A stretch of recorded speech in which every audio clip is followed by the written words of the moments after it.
I'm Jenkins. Some new information about the birth mother of Jerry Sandusky's youngest adopted child has come forward, saying she believed the former Penn State coach led her son on a path of self-destruction and that she connected authorities years ago about her son's safety.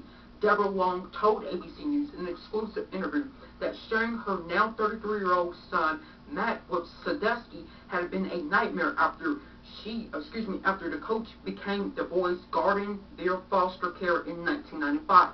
Long says that she watched as her child became enamored with the local hero and then increasingly frightening by Sandusky's behavior. Sandusky, any 10-year-old kid is going to be impressed by Penn State football, Long said. And then it was the gifts, money and clothing and whatever. It was as if Jerry owned Matthew. Sandusky entered the lives of the Longs as a mentor when Matt was 10 years old via the Second Mile charity for at-risk youth, which the former Penn State defensive coordinator founded when Matt was placed in juvenile hall after he set fire to a barn in 1995.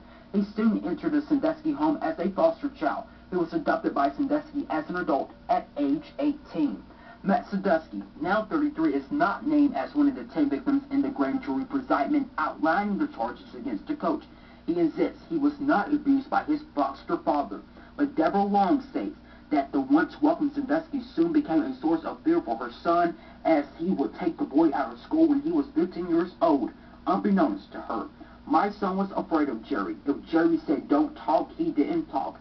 I would sit back and watch when Jerry would show up, how excited Matt was, she said. And then as time went on, I would watch the same kid hide behind the bedroom door and say, Mom, tell him I'm not home. Long believes exposure to Sandusky was what made her once quit gun lash out and eventually fall into the coach's hand. It was until Jerry came into the picture that Matt started acting out in school. Matt ended up burning down a barn with another youth. It wasn't until Jerry came into the picture that mentor turned from the quiet, good kid into what Jerry could use to take him. 4 months after moving to the Sandusky home, Matt attempted suicide along with another girl who was staying home in that house at the time, according to a report in the Detroit News. After the suicide attempt, Terry Eltrude, a school-based probation officer, wrote a letter to a local judge asking that Matt's care at the Sandusky home be reviewed.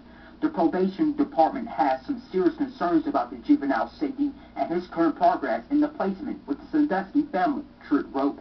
The adoption file for Matt Sandusky contains letters from Longs to officials and a Century County judge expressing concern for her son, who she was allowed to visit only 1/2 day per month while he was in Sandusky care.